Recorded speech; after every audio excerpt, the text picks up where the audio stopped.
How's it going, super friends? Welcome back to my channel. I am so glad you decided to click on this video because, as you can see, it's not a DC related video. And you know that pretty much everything on this channel is going to be DC related because that's what the channel is about. However, I still think this is kind of DC related, not that, you know, they're Fortnite figures, right?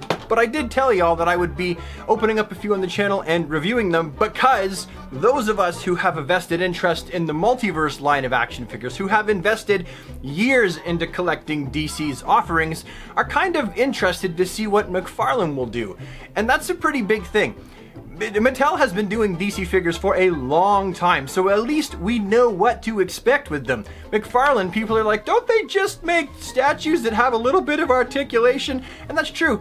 They do have a history of that kind of thing. No or very limited articulation statues. However, they have made some really excellent action figures with more articulation. And as far as Todd has said, these were basically an experiment in trying to make figures with a lot more articulation because that's kind of what people wanted. I know Shartimus had put the bug in his ear every year saying, hey, why don't you give your figures more articulation? So he thought he'd try it, and this kind of stuff right here is the result. So in the interest of all of us fans of the DC Multiverse line, and then that torch being passed on to McFarlane, I'm going to do a very quick, not nearly as detailed or complicated review that I would do for other figures. We're just going to get them in front of the camera, open them up, check the joints, check the paint quality, check the plastic quality. Is it rubbery? Is it solid? And we're just going to have a look at them together. I haven't seen any in person, and well, maybe you have. I don't know. I'm not you. You're on the other side of the camera, so that's a thing, isn't it? Anyway, I've got this dude right here, Mr. Skeleton Pants, looks like a villain from a Karate Kid movie. His name is Skull Trooper. And then I've got Cuddle Team Leader. Let's open them both up. To the change of music. All right, I told you this was gonna be low budget. I sang it myself. All right, Fortnite pink box, Fortnite blue box, Cuddle Team Leader, Skull Trooper. Both of these got, really, honestly, you can't see the villains from Karate Kid on that Halloween night part of the movie. They're all dressed like skulls. You couldn't leave well enough alone. Could you, little twerp? No, you had to push it. Well, now you're gonna pay. Oh, where are you going, sweetheart? How about a front kick, Johnny? I just dated myself. I do that a lot, don't I? Anyway, the packaging for these, just for starters, like, it really does look fantastic. It's well designed, it's simple. You know I'm a sucker for the simple. Like, it just really looks fitting for what you're getting on the inside of the package and the subject matter, which is Fortnite. So far as what we're going to see on the shelves, if they do anything even remotely as cool as this, I really feel like we are in good hands with McFarlane. Absolutely. Same thing for Skull Trooper. Very, very simple. Ooh, I hope they do Superman in a blue like this, a nice light blue. I hope that the figure itself is this color. This is showing up brighter under my lights. It's actually a little bit more reserved.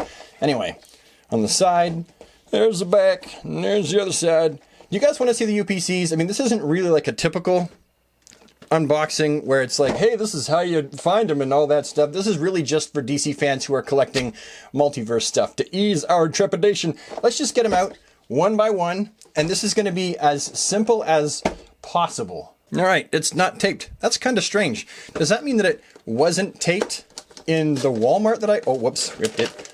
Drat. Okay, I gotta open these oh, it is taped, there it is. I gotta open these carefully because I'm actually giving these to my son for his birthday, because I don't really plan on keeping them. My son's gonna be turning 13 and really loves Fortnite, so yeah. That seems like a reasonable amount of accessories. You got the, what is it, AK-47 or an AR-15? I don't quite know. I'm not a guns specialist. It looks like some kind of automatic or semi-automatic. You got her bow, and then her, what exactly, what's that horse called with the kids? I don't know. I never had one as a kid.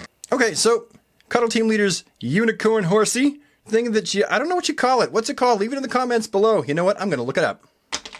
Hey, Siri. What's this called? Oh, wait, a horse on a stick. What's a horse on a stick? My web search turned something up for what's this girl, but wait up. A giddy-up stick? What's a horse on a stick? It's a giddy-up stick. Siri, shut up. Let's see. Let's click on that. It's a giddy-up stick. Maybe it's on the back of the... Well, that looks like the same thing. Hey? Okay, so it's a giddy-up stick. You know what? I almost forgot the figure stand. Okay, I'm going to leave it in there because it's actually stuck to the packaging. That's what the figure stand looks like. There's a little Fortnite logo if you can see on there. All right. Anywho, so the first thing we notice about the stick unicorn is that it's actually painted fairly neat. So we're not seeing paint slop on this. That's a good thing. Definitely a good thing. And the hair is separately attached to the head. That's good too, actually, rather than just it being one molded piece, because that leaves more room for paint slop. So this seems like it's a good quality.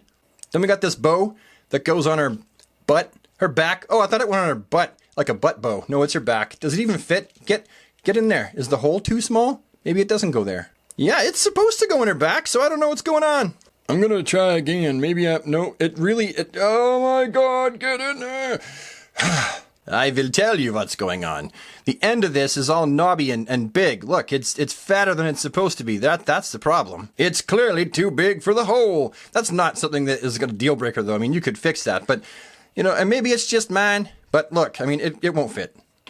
And then on her automatic or semi-automatic, I'm not quite sure, the rifle, it actually looks really good. The paint is painted nice. The tip is kind of, stop doing that. It's bent down, but it looks good. This is a very good quality, well-painted, well-produced accessory. I like it.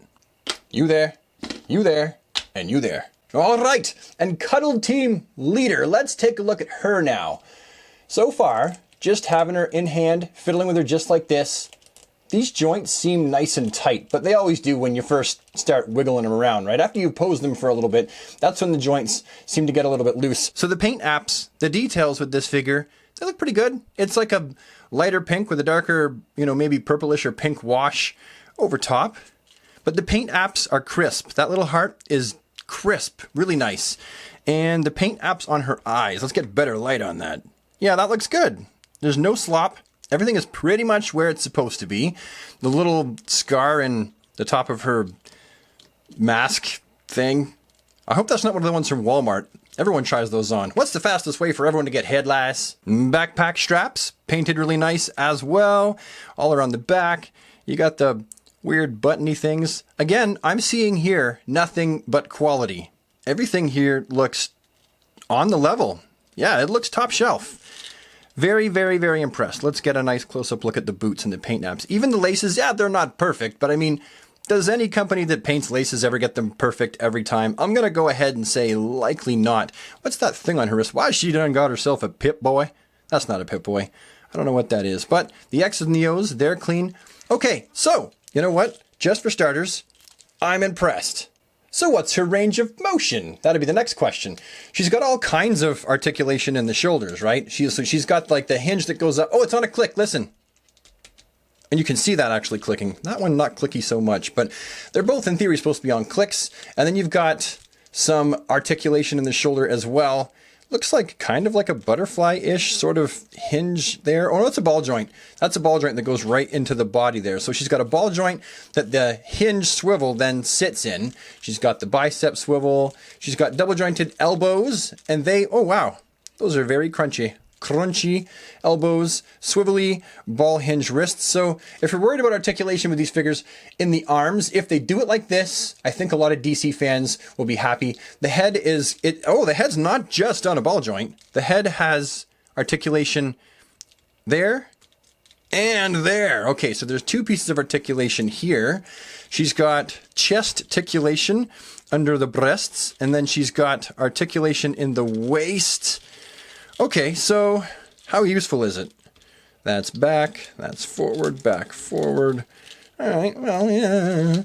The groin, oh, that's definitely very strange. Does it drop at all? Do these drop? Oh, no, they don't drop. They just do that. Okay, so open them up. It seems, unless I'm missing something, it seems like there's not a lot of outwardly motion because she does have the fuzzy legs, right? Her hips are all hairy and stuff, so that might get in the way, but they go like that and they open like that. Any rotation, and you can see there's some movement there, not a whole lot, but there's some double jointed knees, and those are really nice and crunchy. I like those a lot. No rotation above the knee, nothing below, just a double joint, but the double jointed knees are hidden really well. You got to give them that. Like they do look, well, maybe not that one, not so much, but definitely this one. And then there's ankle articulation. And now for these figures, the ankle articulation is a ball hinge. So it's gonna swivel, it's gonna go up and down. So yeah, you'll be able to do a lot with the ankles. If they do the multiverse figures like this, the feet will have a lot of articulation, and there's toe-ticulation. It is totally cool. That was stupid. Brad, remember to cut that joke out of the video. One more try to get the bow. No, it's staying there. You can stand right here. Look, like here. There you go. And stand there. And there's your horsey, your unicorn. Can stay there with you. Actually, never mind. Get out of the way. Skull Trooper time. So, we've seen the Skull Trooper packaging, right? I mean, we all pretty much know what it looks like. You don't really need me to... This is really about what's on the inside of the package. Let's just pull it out. Don't wreck it this time, Brad, you doorknob. Don't wreck it. Don't. No rips this time. Good job. He comes with this honkin' sniper rifle. This looks like some kind of military-ish tactical one, judging by the grip on this. They don't usually come like this, do they? I'm not entirely sure. Can you see through the scope? No! Trash! Okay, seriously though, looking at the paint quality on this, it looks pretty neat. The paint seems to be going where it's supposed to, and it's not making a whole lot of mess in other places, so yeah, gets my seal of approval. And then we have the nightmare version of the unicorn happy bouncing horse that the Cuddle team leader came with. This is arguably kind of cooler though. It looks like if the people in Fallout wanted something like this is what they would make. Or maybe something from the Rage game from Bethesda. Very cool. And as for the paint app quality, as you're looking at here, it looks clean enough. It looks nice. This is a solid attempt. Even inside the nose there. Oh, I wish the light was getting it better. Hold on. I think the paint apps even inside the nose look pretty good. I like the fact that they're not just a solid black. So this is very cool. I like this very much. And it comes with a backpack, which is very cool. This is nice. Yes, very, very nice. What is that up there? Is that just a lanyard? I thought it was nunchucks looking through the camera screen. But this is very good, very well crafted. They even put the detail on the back of the backpack, which technically if you have it on his back, remember G.I. Joe backpacks? They were hollow in the back there. Very good, I like that. Does it fit on his back? Are we gonna get the same problem with the bow? No, look at that. It fits right on. The bow, on the other hand, does not fit in his either. This bow is useless. Useless. All right, so here he be. Let's look at him up close too. Just starting down at the bottom. Look at the detail. That looks fabulous. This looks like a really wonderfully sculpted figure. The paint must have been much more easier to do than, say, a regular figure, because it's just a skeleton on the front and the back on the outside. But nonetheless, it is painted pretty darn good. Thus proving that this doesn't have to be a thing, right? I mean, that was one of the things that really drove me crazy about the Kyle Rayner figure. It wasn't the fact that it was not really the logo that everyone wanted. It was the fact that it was painted kind of messy. And the white and black here, I mean, I looked at lots of images online, and that seemed to be something that plagued the Kyle Rayner figure from production. It was messy. If this here is just an average sampling of the paint that we're going to see, then I think we're in for something good. It's going to be a nice surprise how they handle the DC license. The light should be catching the metal buckle on the top of his boot, but overall you can even see, look, they've added some metal looking paint there to show that this is actually made out of steel rather than just like a regular knee pad material. What is regular shin pad material? Plastic? Well, this is steel. He too, like Cuddle Team Leader, has a not actually Pip-Boy. I don't really know what it is because I don't play Fortnite, but the sculpting detail and the paint on this figure really does end up everywhere that it's supposed to be. And then even the face. Let's get in close to the face. Let me see your face. That's neat. That is tidy. That is a well-painted face sculpt. Here, hold on. Let me just snap a picture. That is a well-painted face indeed. It might be a little bit sloppier on the nose, but that might actually be something they did on purpose. But around the eyes, the fake teeth, the stuff around the eyebrows up there, the cheeks, all that accenting is clean and crisp and really, really cool looking. So yeah, these figures so far have me really, really impressed with the overall quality. Let's look at his articulation, check out what he's got. So he's got the hinges in the armpits, and they go way, way up, but he's also got more articulation there in like, it looks like a ball joint kind of butterfly-ish sort of hinge. It doesn't do a whole lot more, but it definitely adds to it. He has head articulation there, and he also has the articulation at the neck. He's got the torso, which appears to be on some kind of ball joint or whatever, just like Cuddle Team Leader, and he has a waist articulation, and the articulation is nice and tight with these. Now, I don't know how long it will take to loosen them, like even the tightest and best of articulation will eventually get loose, but this looks good. You can hear how tight it is by how noisy it is. And then the groin, same as the last one, so it's going to have all the same properties, a little bit of movement like that. This one actually goes up further, which actually is exactly, remember how Cuddle Team Leader, she just couldn't open her legs? That's not what I meant. Well, with this one, you can. His legs open a little bit wider. That might be something that Multiverse fans are not too keen on, just because, I mean, this was the latest articulation that we were getting from Multiverse, like straight out articulation like that. But honestly, this articulation is less ugly, and this one is definitely more ugly. So it really depends on what you're looking for. And really, honestly, there really is no guarantee that they're going to use any of this articulation. This is just to see what they're capable of. Now you've got the bicep swivels, everyone knows what that is. You got the double jointed elbows, you got the wrists on the hinge swivels, and we know what they do. You've got, what else? Oh, the knees, haven't covered the knees. Want to see how the double jointed knees work with these? How good are they? Booyah! Huh. Well, that's pretty good. There's no kind of rotation anywhere else on the leg. So the only rotation you're going to get outwards is whatever you get up top, because there's nothing at the thigh, nothing above the knee, nothing below the knee as far as any kind of rotation goes. And then, of course, just like Cuddle Team Leader, you have the ball hinges that afford quite a bit of articulation up and down all around. So we all know how those work. And these are executed...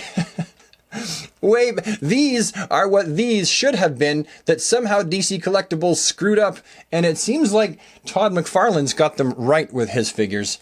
So yeah, oh, and toe articulation as well. His gigantic buckles definitely get in the way a little bit, but toe articulation. And finally, as you can see, all of their weapons fit nicely into their hands. Nice and tight. There's even trigger fingers where there needs to be. You'd know that, but it's blurry, so it's not going to show you. Hey, come on, stop it. There you go. See, trigger fingers where they're supposed to be. And they seem like they're a well-balanced figure. Toe articulation for me is something that I'm not always excited to see, because once it gets loose, then it's just annoying as heck. But if they've designed it in such a way that it stays nice and tight, then I definitely think that we're not going to have anything to worry about as far as the feet go. Either way, these figures here, as far as I'm concerned, are telling me that McFarlane does have his ear to the tracks. He is listening. He knows what's coming if he decides to make barely posable statues to take over for the multiverse. He must have done his research, and he must have said, you know, people like these, but they also hate them. Why do they hate them? I don't want to be the person that everyone hates their product. Because let's be honest here. Marvel and DC collectors, action figure collecting in general, people can get really upset if things don't go the way they want. At times, it's almost like there's a sense of entitlement. You know, we deserve to have this. Well, no, we don't really deserve anything, but it's really, really nice when the people that are making the products take the wants, the desires, the needs of the consumer into effect while they're trying to figure out how to make a profit. Honestly, I feel like if they just did what we wanted, for the most part, they probably would make a profit because people would be lining up around the block to get them. Anyway, that's just my point of view about these figures. As you know, this wasn't a regular unboxing, so thanks for sticking with me through it. This is definitely a different format. I have no idea how long or short this video is, but it is what it is. If you like this video, found it a useful waste of time, anything at all, please leave a like on it. Unless, of course, you didn't like it, then I guess you can be one of those people that leaves a dislike. Also, after seeing these figures, let me know down in the comments section how you feel about McFarlane having the DC license, because I know that not all of you have gone to see other action figure reviewers' reviews of these because you just like the DC figures, so you might not have had a chance to see them anywhere else. So please let me know down in the comments section below, after having seen these, how you feel about the Multiverse license being in McFarlane's hands. And finally, also, if you want to become a super friend, join the DC squad, see more of my hands and a little bit more of my face show up in your newsfeed, hit that red button that says subscribe, and remember to doink the bell so that you don't miss videos, and I will see you with the next one, super friends. Have an awesome day. Take care.